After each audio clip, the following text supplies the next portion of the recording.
All right, so to get your mouse one-to-one for any game that you're playing without acceleration or anything that Windows operating system does to speed up your mouse, you don't want that.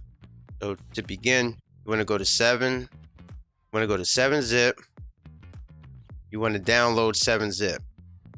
Get the correct one for your Windows 64-bit, 32-bit. You want to click this, it will download. Once it's done downloading, you want to open it. I already have it. Install it. Real small file, not a big deal. After that's done, I'm going to go to Mark C Windows Fix. Do that on Google. I'll have the link in the description.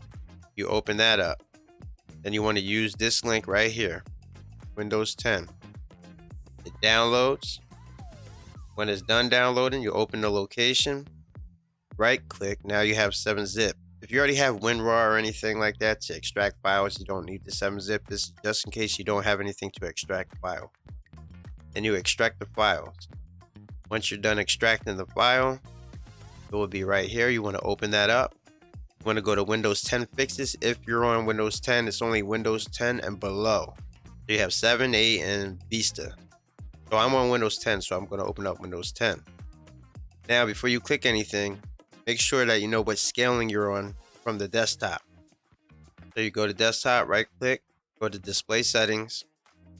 I'm on 100% recommended. This is just like default. So check this before you click any of the fixes.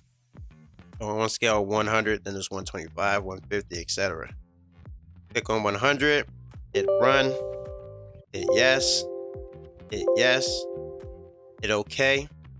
Boom, you're done. That fixes everything.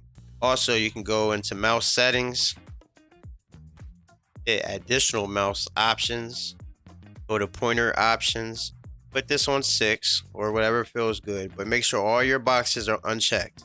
I like to leave hide pointer while typing checked, but that's it. Hit apply, hit OK. Now your mouse will be one-to-one. That's all you need to do. Make sure that your enhanced pointer precision isn't on or anything like that. That's the fix.